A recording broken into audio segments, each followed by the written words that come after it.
Olá, pessoal! Sejam muito bem-vindos a mais um episódio do Amigos Cast, que é o podcast da Associação dos Amigos do HC, em parceria com a Universidade Federal do Paraná. Eu sou Camila Fachin, sou médica, cirurgia pediátrica, professora do Departamento de Cirurgia da Universidade Federal do Paraná e, atualmente, estou vice-reitora da universidade. E hoje vou ser repórter por um dia aqui no Amigos Cast. Hoje, o tema é um tema muito atual e que precisa muito ser falado e divulgado as informações que a gente vai trazer aqui hoje. O tema de hoje é a violência contra as mulheres. Nosso país atingiu no ano passado o recorde de feminicídios e isso tem que gerar em toda a sociedade brasileira um alerta. É preciso que a sociedade se una em prol dessa pauta, em prol do combate à violência contra a mulher. Esse não é um assunto só de mulheres, é um assunto de homens também, que precisam caminhar com a gente nessa luta. E hoje nós vamos entrevistar a Maria Salgado, que é advogada de mulheres com perspectiva de gênero, e vai estar aqui com a gente hoje. Bem-vinda, Maria. Muito obrigada, Camila. Tenho certeza que a gente vai ter uma troca bem importante, significativa hoje. Vamos começar, então. A nossa primeira pergunta é: como você vê a situação das mulheres em relação aos seus direitos, igualdade e segurança na atualidade, Maria? Quando eu ouvi essa pergunta, eu pensei que a gente precisa, antes de tudo, entender que os direitos das mulheres são muito recentes, se a gente for pensar historicamente. Então, nós só fomos consideradas cidadãs, de fato, a partir da Constituição de 88. A partir dali, a gente realmente teve os nossos direitos garantidos. E isso a gente está falando de 30 e poucos anos atrás. Então, acredito sim que houve muitos avanços em relação aos direitos, avanços legislativos, comportamentais, culturais, mas acredito que por conta desse tempo muito recente, a gente ainda não chegou aonde a gente poderia chegar. Então, acredito sim que houve muitos avanços, que a gente está caminhando bem, que a gente está se unindo mais e falando mais sobre as nossas demandas, mas também acredito que há muito a ser feito. Você poderia sumarizar para a gente quais são esses avanços principais que você acredita que precisam ainda acontecer e quais os principais desafios para que esses avanços ocorram? A gente teve muitas criações de leis, de fato, né, que garantam um pouco mais de direito, como a Lei Maria da Penha, como a Lei do Feminicídio, como agora está sendo criminalizada a misoginia, mas para ver uma aplicação, uma mudança prática na realidade, porque a gente também vê os números aumentando muito a cada ano que passa. Mesmo com as novas leis. Mesmo com as novas leis. Então a gente precisa pensar no que ainda falta realmente para ver essas leis sendo efetivas. E acredito que isso vem muito de uma necessidade de prevenção mesmo, de educação e de mudança cultural, principalmente, né? De quebrar alguns estereótipos, papéis de gênero e conversar mais sobre isso, sobre o papel do homem, da mulher, principalmente em casa, que é onde a mulher está mais vulnerável, mais suscetível a sofrer algum tipo de violência. Ocorre o maior número das violências, né? Isso. No próprio lar. E a gente ainda tem a ideia de que o problema doméstico, a violência doméstica, é um problema individual do casal. Sim. E não é. É um problema de toda a sociedade. Com certeza. E muito interessante que você citou a educação, né? Sim. Como vice-reitora da Universidade Federal do Paraná, eu acredito, sim, que, como você falou, muito é da educação que a gente dá para as meninas e meninos, né? Nas nossas casas. Também sou mãe de um menino de 15 anos. Mas também a educação formal, né? As escolas, as universidades. Esse mês da universidade, a gente fez uma ampla programação aí do Março das Mulheres, para poder chamar atenção a diversos aspectos da maternidade, da violência, da gestão pública feita por mulheres. E isso precisa estar no dia a dia, né? Isso precisa estar nos nossos currículos. Então, a gente está estudando para incluir assuntos obrigatórios nos currículos de todos os cursos relacionados às questões de gênero. Criamos no ano passado a ouvidoria das mulheres dentro da universidade, porque pode-se pensar, né, na universidade não há violência, mas a universidade é um reflexo da sociedade. Se há violência na sociedade, há violência contra a mulher na universidade também. Então, a ouvidoria da mulher é esse espaço para as mulheres da comunidade da universidade terem um espaço seguro, né, de denúncia. E o que mais que você acredita, Maria, que pode ser feito no intuito da gente ter medidas realmente para mitigar esse alarmante número aí de feminicídios que tem acontecido? É muito desafiador, né? É difícil pensar em qual medida pode ser, de fato, o que vai mudar essa história, enfim. Mas acredito que é isso, né?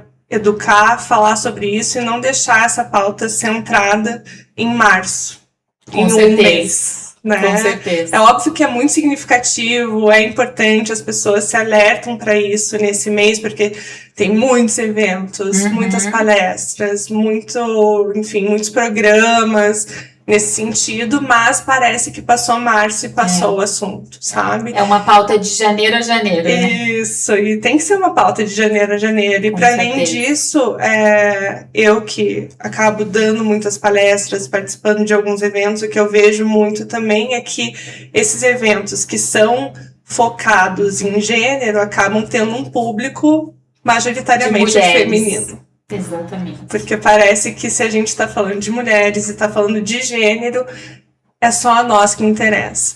E é de fato a nós que interessa, mas é isso, né?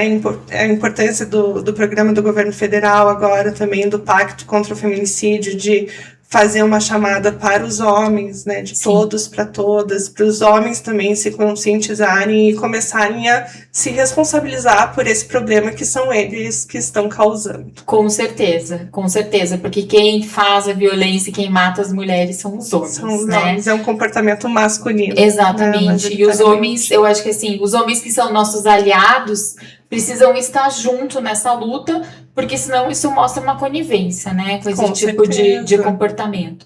E a gente tem visto muito também crescer nas redes sociais discursos de ódio, né, os chamados red pills. Como que você avalia que isso tem impactado nesse crescimento da violência contra as mulheres? Eu acredito que esse movimento ele surge justamente num momento em que os direitos das mulheres estão avançando.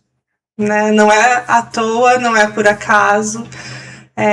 Conforme a gente vai conquistando mais espaço, conforme a gente vai conquistando mais espaços de poder, inclusive, frequentando mais universidade e impondo mais limites, eles acabam aumentando e intensificando esse tipo de discurso que nada mais é do que querer retornar a mulher a um lugar de submissão.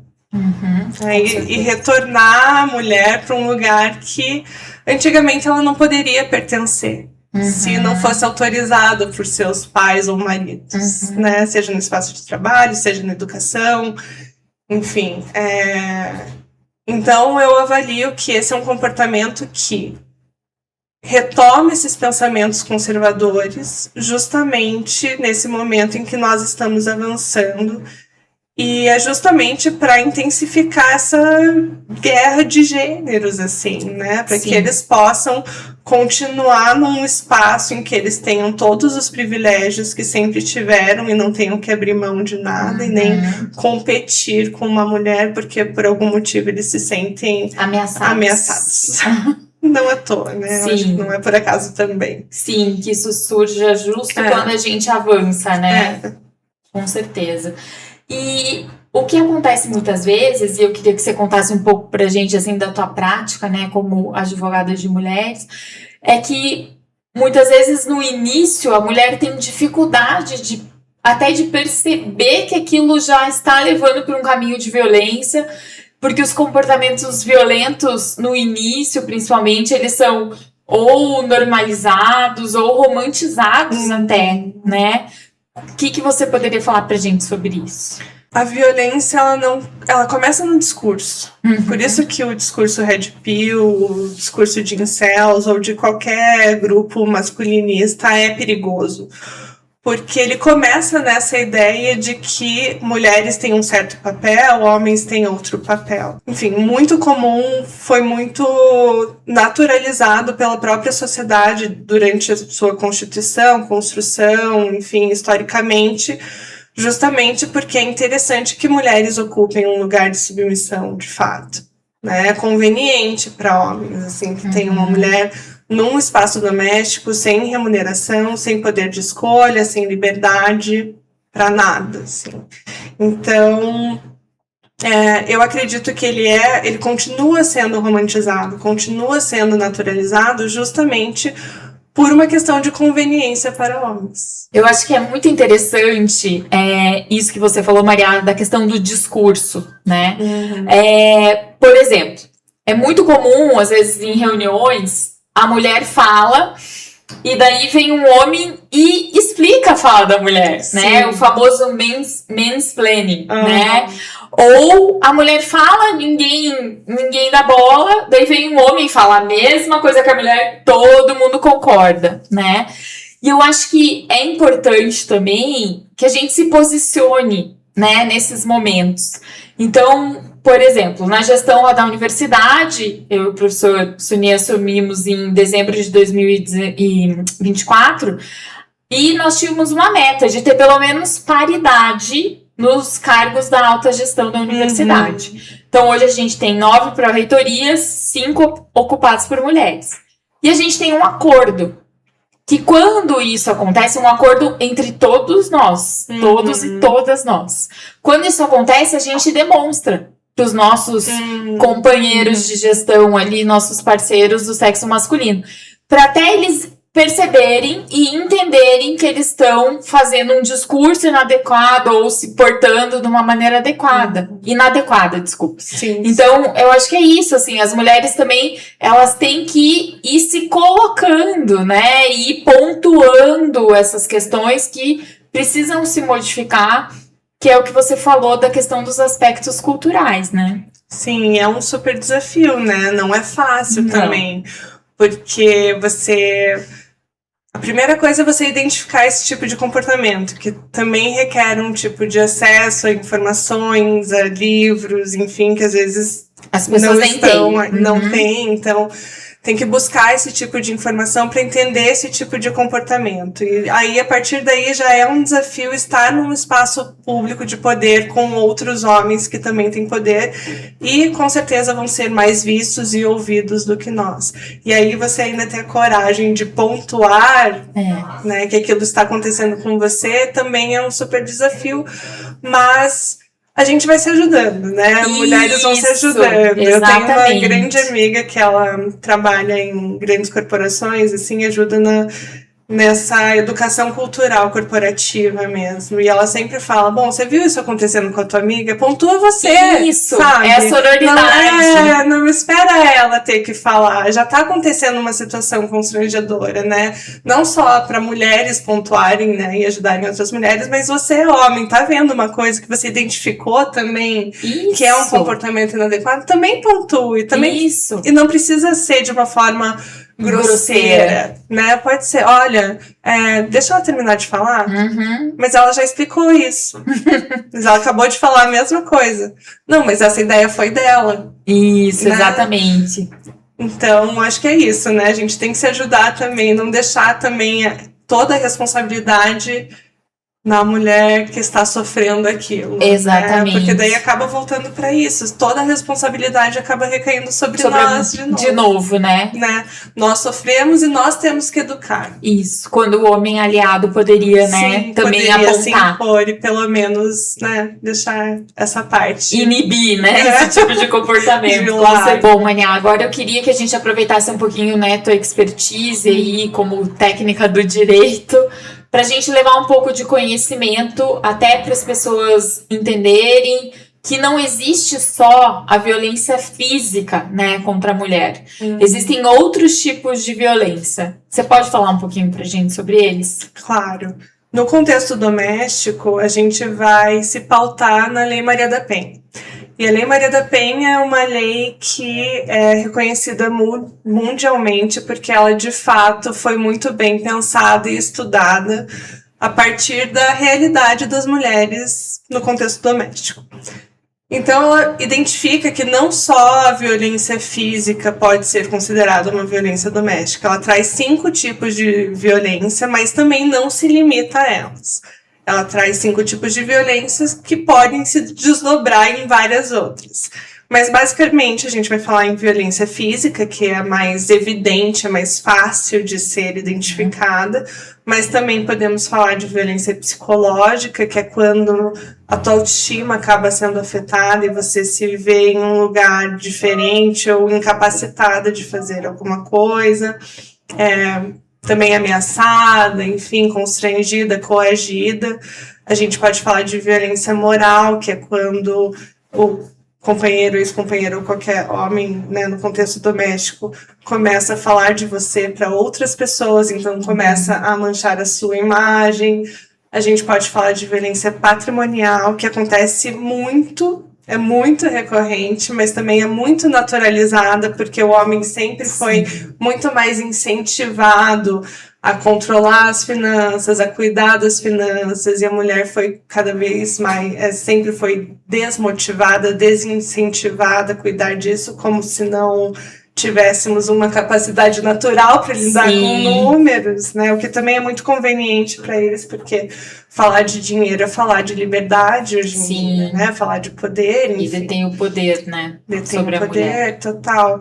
Então, quando o companheiro retém o dinheiro, impede o acesso às contas, destrói seus instrumentos de trabalho, impede você de trabalhar, seja pelos instrumentos destruídos, seja por não deixar você sair de casa de fato para trabalhar, isso é uma violência patrimonial. E por fim, a violência sexual, que também pouco se fala da violência sexual dentro de um relacionamento amoroso, né? Sim. E pode acontecer, não Com é porque certeza. você aceitou estar num relacionamento que o seu corpo está disponível sempre que o seu companheiro quiser. Sim.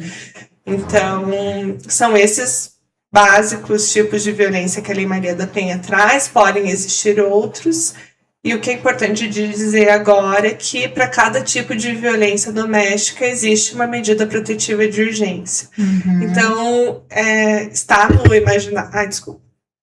Está no imaginário, assim, que a medida protetiva ela só serviria para afastar o agressor da vítima e não necessariamente. A gente pode falar de uma medida protetiva para o patrimônio. Soube que meu companheiro está ocultando patrimônio ou deixando em outro lugar. Você faz uma medida protetiva para que os bens sejam bloqueados, para que ele não possa movimentar aquele bem ou que ele justifique porque ele movimentou aquele bem de alguma forma.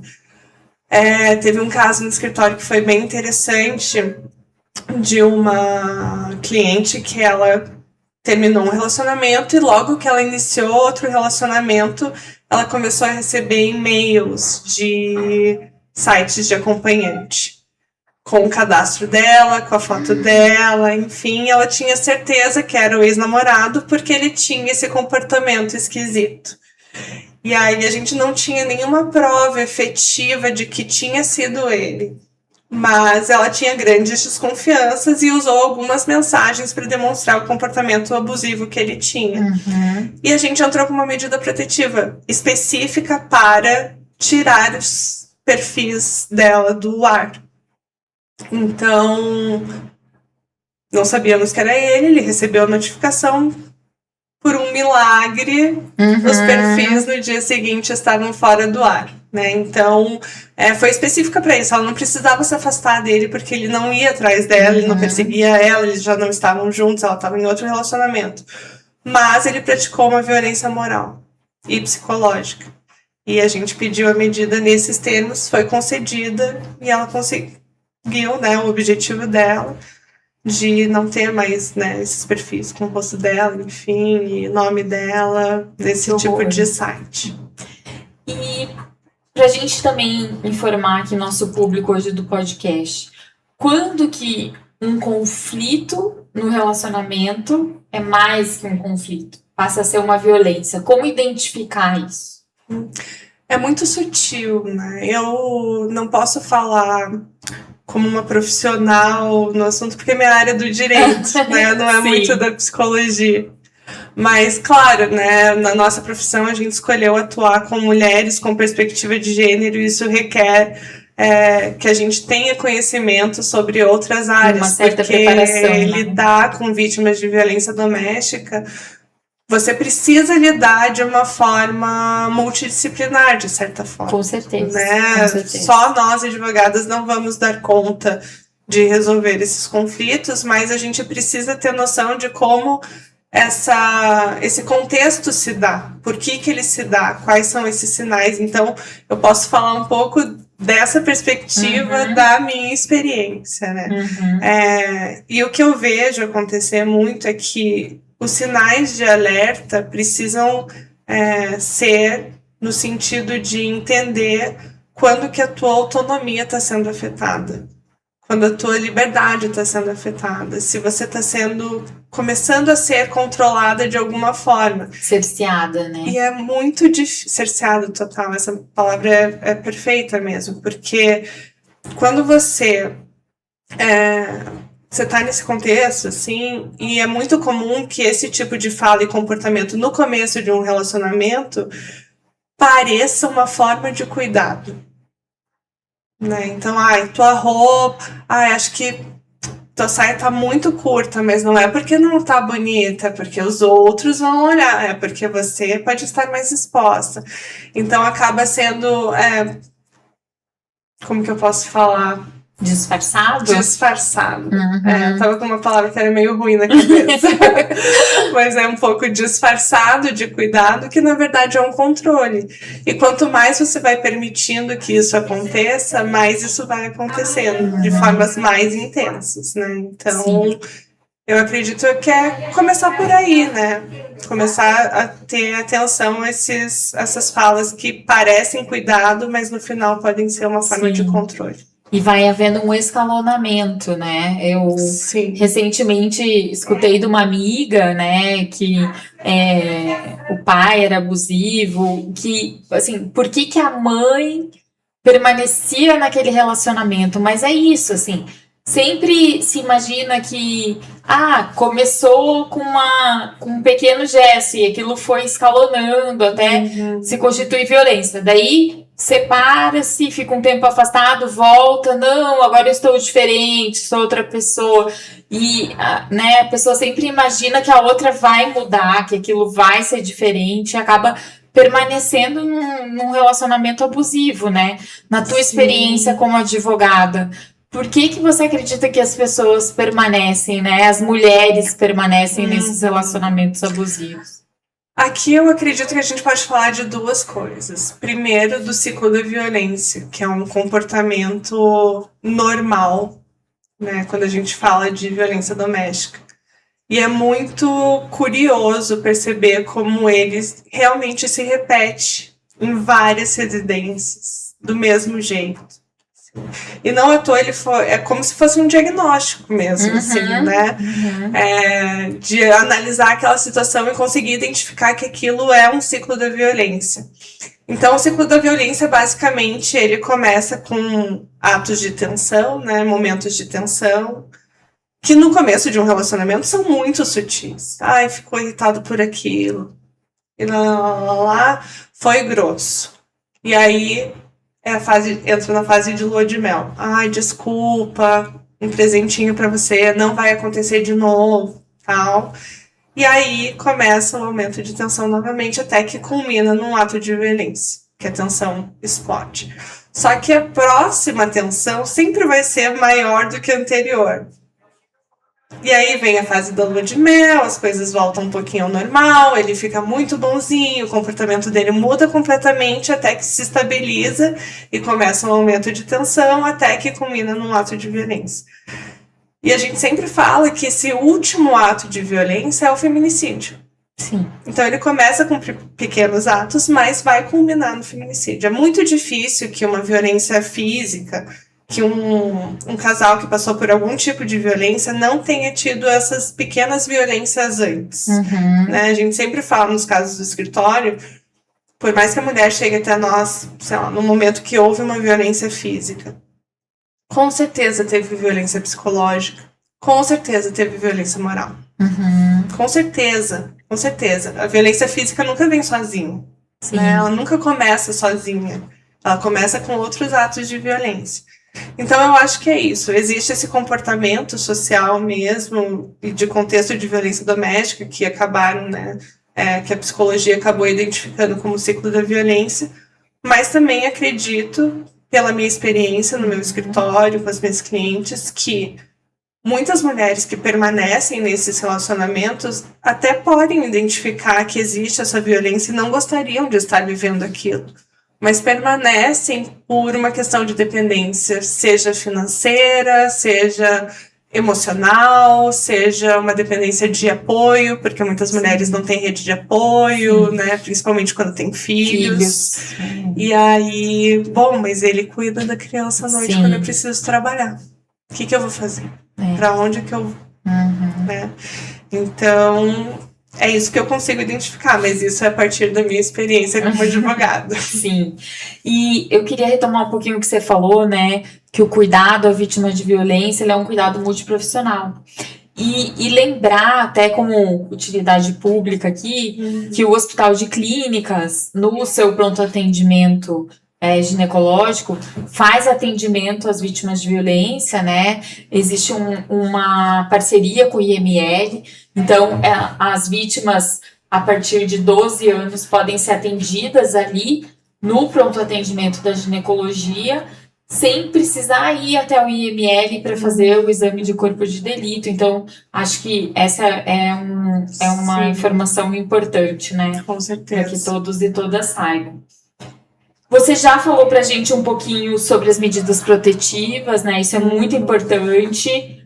Mas aquela mulher ou uma amiga, né? Ou o amigo, sabendo que uma amiga está sofrendo violência, quais são os canais de denúncia? Bom, quando não é com você, eu acho que a situação é um pouco mais delicada, né?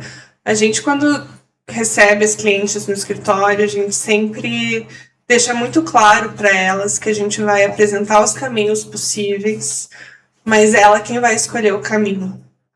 Né? E elas muitas vezes insistem, mas qual que você acha melhor? Mas o que você acha melhor? E não é sobre nós, né? A gente pode até ter uma opinião de qual caminho a gente considera melhor, mas ela quem precisa escolher, porque senão, novamente, a gente vai tirar uma autonomia dela de escolha, de vontade. Né? Muitas vezes elas saem de um contexto de dependência que elas não têm autonomia e querem acabam depositando essa dependência emocional mesmo na gente. A gente não pode fazer isso. Eu acredito que familiares e amigos precisam ter essa mesma linha de pensamento, né? De deixar ela escolher. E para ela conseguir escolher qual canal ela vai tomar, ela precisa ter conhecimento desses canais. Claro, né? Então, claro. É muito delicado, né? Porque qualquer pessoa, de fato, pode denunciar uma violência doméstica e deve, mas é preciso ter a consciência de que isso vai interferir numa autonomia de vontade da vítima também. Sim. Né? Então, o Disque 180 é um canal. Ele não é um canal que vai resolver a violência na hora. Tá. Ele é um canal de orientação do que fazer quando aquela violência estiver acontecendo. Né? Vai te direcionar. Então, é um canal importantíssimo, mas não é o que vai resolver imediatamente. Então, se algo estiver acontecendo na hora e de fato perigoso, urgente, né? 190. 190. Se estiver acontecendo com o teu vizinho do lado, vizinho gritando, enfim, tá perigoso, diz que 190, daí sim é uma questão, né, que, como a gente estava falando antes, a sociedade precisa se envolver, com né, certeza. É um problema de todos, então se tá acontecendo do teu lado na hora, de fato, é importante que chame a polícia. É importante que tome alguma atitude, assim. Mas a mulher que, enfim, voltando um pouco, né, de amigos, familiares, enfim, eu diria para amigos e familiares buscarem profissionais que confiem, né, um escritório de advocacia, uma psicóloga que tenha perspectiva de gênero, né? Eu acho que é muito importante, assim, porque a perspectiva de gênero ela vai trazer um acolhimento diferente para aquela situação e vai identificar pontos que só a técnica do direito não consegue identificar, só a técnica da psicologia não consegue identificar, né? Porque, como a gente estava falando, esse problema é um problema multidisciplinar que precisa né, de muitos profissionais envolvidos e ter um olhar diferenciado ajuda, né? E ter um olhar diferenciado ajuda. Então, buscar esses profissionais, indicar, porque o que uma vítima de violência doméstica precisa, antes de tudo, é de orientação. Né? Saber o que ela está passando, saber quais são os caminhos possíveis, para a partir daí tomar uma atitude. E aí, se não tiver condições, de fato, de buscar serviços particulares, né, pode buscar... Eu posso indicar as Justiceiras, que é uma ONG que fornece serviços de acolhimento psicológico e jurídico para vítimas de violência doméstica, e o mapa do acolhimento também. E eles também vão conseguir direcionar e orientar melhor uma vítima de violência doméstica. As Justiceiras e mapa do acolhimento. Isso. E quando buscar a delegacia da mulher? Bom, eu diria para, antes de ir numa delegacia, buscar uma orientação jurídica e psicológica. Porque não é toda mulher que consegue enfrentar, ir na delegacia, expor o que aconteceu, enfim. Então, não diria para nenhuma mulher ir desacompanhada. Se a situação for muito grave, é importante, mesmo por questões de coleta de prova, enfim, mas particularmente eu não acho que isso é o mais importante. Eu acho que o mais importante é a mulher estar resguardada e entender quais são os próximos passos e o que ela vai enfrentar a partir do momento que ela vai numa delegacia, né? Porque em contexto de violência doméstica, muitas mulheres deixam de ir também, deixam de registrar BO, qualquer coisa assim, acreditando que elas precisam ter provas. E que por elas não terem provas, nada vai acontecer. Então, esse é um ponto importante de trazer aqui, que não necessariamente você precisa de provas para denunciar uma violência doméstica, porque se entende que a violência doméstica acontece em momentos de clandestinidade, sem testemunhas, você não consegue prever como uma violência doméstica vai acontecer. E é por isso que a Lei Maria da Penha entende que a palavra da vítima nessas horas tem uma especial relevância. Então, você pode denunciar uma violência doméstica sem ter provas. Isso significa que é fácil? Não. Mas isso significa que você precisa de uma instrução, uma orientação jurídica e um acompanhamento jurídico, se possível. Perfeito. Então, essa é uma importante mensagem, né, para as vítimas de violência. E o que você deixaria, Maria, de mensagem para a sociedade sobre a nossa conversa aqui hoje? Eu diria para todo mundo começar a se preocupar em cuidar das mulheres. Porque sem cuidar das mulheres, não tem sociedade. Perfeito. Muito obrigada pela tua participação. Eu que agradeço. É um prazer. Foi, acho que, muito esclarecedor, né? Acho que é um tema que a gente precisa falar, né? Como eu disse no início do podcast. Esse mês, na universidade, a gente teve a campanha dos bancos vermelhos, né? O Banco Vermelho é um símbolo de uma vítima de feminicídio, está instituído por uma lei federal, e a gente fez a pintura de um banco vermelho em cada campus da Universidade Federal do Paraná. Em Curitiba, no interior, no litoral, foram 20 bancos pintados pela comunidade. Eles têm uma mensagem ali que o banco, né, você senta, reflete, você levanta e age, né, e tem os canais de denúncia. Então, Acho que o que a gente está fazendo aqui hoje é isso, né? Levar informação, apoio, né? E uma palavra, às vezes, amiga, que era o que aquela mulher estava precisando escutar. Sim. E acho que sempre reforçar isso que você falou. Essa é uma luta de toda a sociedade, homens e mulheres. Então, muito, muito obrigada, né, pela participação. Foi um prazer. E, assim, sempre importante lembrar que se você está passando por isso, você não está sozinha. As pessoas que estão perto de você, você pode buscar ajuda, né? E se você conhece alguém que está passando por isso, você pode ser essa pessoa que vai ajudar essa mulher a enfrentar isso. Se você gostou desse episódio, siga os amigos do HC nas redes sociais e continue acompanhando os episódios do Amigos Cash toda sexta-feira às 17 horas no canal do YouTube. Muito obrigada!